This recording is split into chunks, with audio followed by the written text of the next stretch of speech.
আসসালামাইকুম। আমার ভালোবাসার আপু ভাইয়েরা দূরে এবং কাছে যে যেখান থেকে আমার ভিডিওটি দেখছেন সবার জন্য রয়েছে আমার মনের অন্তঃস্থল থেকে অনেক বেশি ভালোবাসা। চলে এসেছি নতুন দিনের নতুন আরেকটা ভিডিও আপনাদের সাথে শেয়ার করার জন্য। আশা করি আজকের ভিডিওটা আপনাদের কাছে ভালো লাগবে। সকালে ঘুম থেকে উঠে প্রতিদিনের মতো আজকে যা যা করার সবই করে ফেলছি অফ ক্যামেরার ভিতরে, যেগুলো আপনাদের সাথে আলাদা করে আজকে আর শেয়ার করলাম না। আর সকালে আজকে রুহি বললো যে আম্মু আমি অন্য কোনো কিছু নাস্তা করবো না, আমাকে চা পাউরুটি দাও, আমি সেটা খেয়ে স্কুলে যাব। আর এই জন্য ওর জন্য চা বসিয়ে দিয়েছি। আর এইদিকে গতকালকের কিছু তরকারি ছিল, আমার দেখা যায় দিনের তরকারি দিনেই শেষ হয়ে যায়, কিন্তু শুধুমাত্র গতকালকে খালা আসেনি, কারণ খালার একটু জ্বরের কারণে খালা একদমই আসতেছে না। আর খালা যেহেতু আমার এখানে দুপুরেও রাতে খায়, তো সেজন্য খালার ভাগে তরকারিটা থেকে গেছে, আর খালা আসবে না এটা আমি জানতামও না রান্নার আগে। যেসব আপু ভাইয়েরা আমার ভিডিওটা দেখছেন কিন্তু এখনো লাইক দিতে ভুলে গেছেন, তাদের কাছে অনুরোধ প্লিজ একটা লাইক দিয়ে দেন, দিয়ে তারপরে দেখা আবার রানিং করুন, কারণ আপনাদের লাইকটা পেলে মনের ভিতরে আসলে অনেক বেশি ভালো লাগে কাজ করে। তো এই যে মেয়ের জন্য চা বানানোর পাশাপাশি কিন্তু আমি আমার জন্য বানিয়ে নিচ্ছি। ওর আব্বুকে জিজ্ঞাসা করলাম সে চা খাবে কিনা, সে বললো আমি চা খাবো না, যেহেতু তরকারি আছে তাহলে আমাকে একটু ভাত দিয়ে দিও, আলাদা করে আর নাস্তা বানানো লাগবে না। কারণ সে একটু ডায়েটে আছে, রাতের বেলা তেমন একটা ভারী খাবার খায় না, যার জন্য সকালবেলা তার খিদার পরিমাণটা একটু বেশি থাকে। তো আমাদের মতো হালকা চা নাস্তা খাইলে তার হয় না, হয় রুটি, না হলে তার জন্য ভাত ভর্তা এগুলো করতে হয়। তো আজকে যেহেতু গতকালকে তরকারিটা আছে এই জন্য সে আমাকে আলাদা করে কিছু করতে বললো না।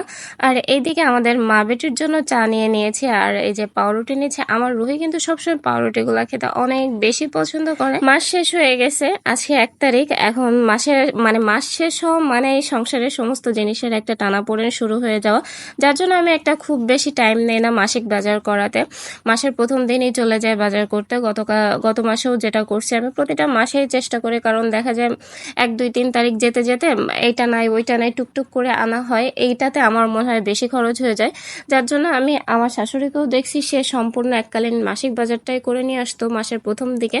আমিও আর দেরি করি নাই, 1 তারিখ পড়ার সাথে এই যে মেয়ের সাথে রেডি হয়ে গেছে, আমিও মেয়েকে স্কুলে দিয়ে চলে যাব মাসিক বাজারটা করে ফেলতে। আজ বাইরে প্রচুর পরিমাণে গরম পড়ছে, এত বেশি গরম তা বলার মতো না। এখন অব্দি খুব বেশি রোদ ওঠেনি, কিন্তু গরমের পরিমাণ খুবই তীব্র।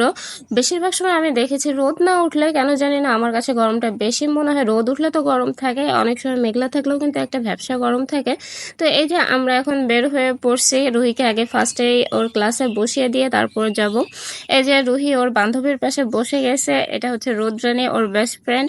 আর এখন আসলে ওইভাবে বাচ্চা কাচ্চা আসেনি, যেহেতু 10:30টায় ক্লাস, আর আমরা চেষ্টা করি একটু আগে ওকে ক্লাসে বসিয়ে দেওয়ার, তাহলে হয় কি ভালো বেঞ্চে মানে ফ্যানের নিচে বসতে পারে।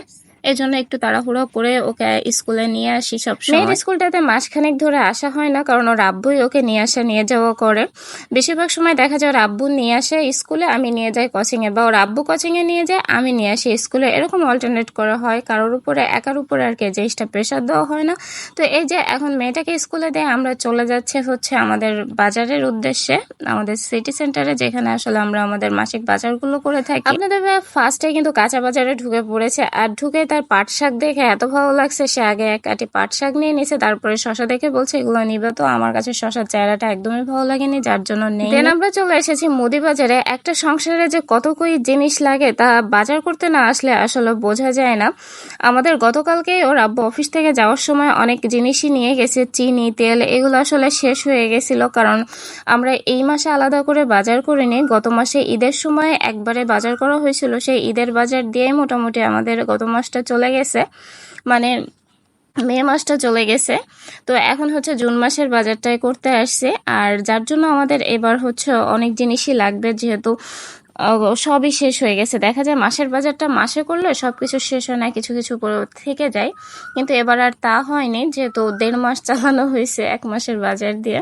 তো এদিকে আপনাদের ভাইয়া শুধু ফ্রি দেখছে, কোথায় কোনটা কোনটার সাথে কোনটা ফ্রি দিছে বা কোথায় কোন অফার চলতেছে, যেহেতু সামনে ঈদ, এখন সিটি সেন্টারে বিভিন্ন ধরনের অফার দিবে। তবে এখানকার অফারের জিনিসগুলো অনেক ভালো হয়, অনেক সময় দেখা যায় অফারের জিনিসগুলো ভালো হয় না, কিন্তু এখানকার অফারের জিনিসগুলো অনেক ভালো হয়। তো অনেক যাচাই বাছাই করে এক একটা করে বাজারগুলো করে নিচ্ছি, কারণ আমরা তেমন একটা বাজারের লিস্ট হাতে করে নিয়ে গেছিলাম না, এজন্য দুজনে মিলে চিন্তা ভাবনা করে আর কি বাজারগুলো করছি। আর এইভাবে কিন্তু মাসের দিকে বাজার করতে খুবই ভালো লাগে আমার কাছে, বিশেষ করে দুইজনে মিলে, কারণ দুইজনে মিলে আলাপ আলোচনা করে কোনটা প্রয়োজন না এগুলো চিন্তা ভাবনা করে আর কি বাজারটা করা যায়। আলহামদুলিল্লাহ আমাদের সবকিছু কেনাকাটা শেষ। এখানে আমি বসে ট্রলিটা নিয়ে একটু নাড়াচাড়া করছিলাম। আর হচ্ছে আমরা মূলত এখানে বসে আছি, আমাদের আটাটা নেওয়া হয়নি, কারণ এখানে 5 কেজির আটার যে প্যাকেটটা সেটা শেষ হয়ে গেছে। তো সেলসম্যান বলল যে ম্যাম আপনারা বসেন, আমরা এনে দিচ্ছি। তো অপেক্ষা করছিলাম মূলত সেলসম্যানের জন্যই এখানে। তো সব কাজ শেষ করে এখন হচ্ছে বিল পেমেন্টের পালা। এখানে এক এক করে সবকিছু কাউন্টারে বিলের জন্য জমা দেওয়া হচ্ছে। তবে এখানে কিন্তু ভিডিও করা নিষেধ, আমি এটা জানতাম না। আমি যখন ভিডিও করছি তখন ওই ভাইটা আমাকে বলছে যে আপু ভিডিও করছেন, ভিডিও করা আসলে নিষেধ। উনি বলতে বলতে এর ভিতরে আমার কিন্তু একটু ভিডিও ক্লিপ করা হয়েই গেছিল। বাসায় এসে দেখি ঘড়ির কাঁটা 12টা বেজে গেছে। এদিকে আপনাদের ভাইয়ার অফিস তো 1:30টার সময়, এর ভেতর আমার রান্না কমপ্লিট করতে হবে। তো তাড়াহুড়ো করে মাছ ভিজিয়ে দিলাম, আর এদিকে আলু গ্রেট করে নিচ্ছি, কারণ আজকে হচ্ছে মায়া মাছ চচ্চড়ি করব, সাথে ডাল করব।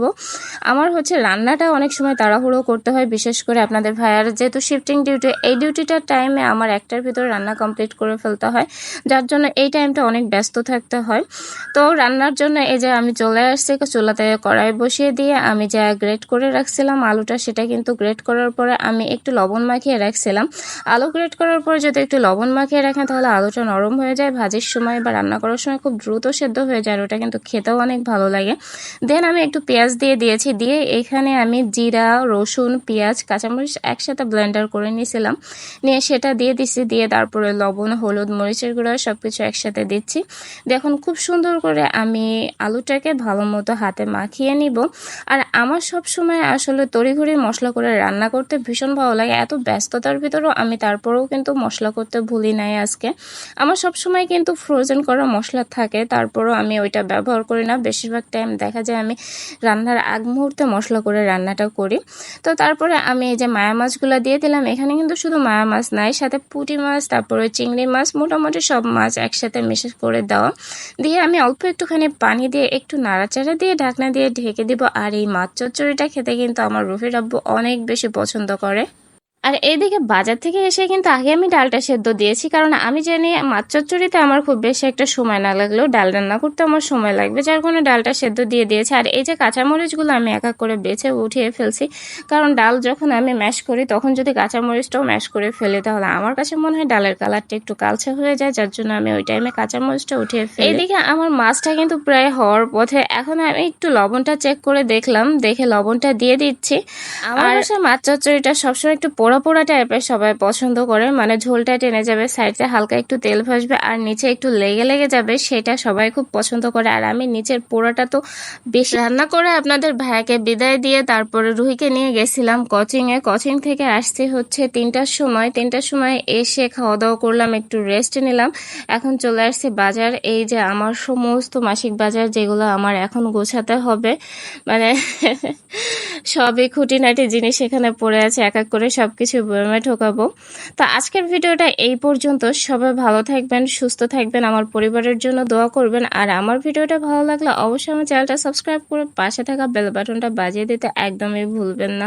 আল্লাহ হাফেজ, আসসালামু আলাইকুম।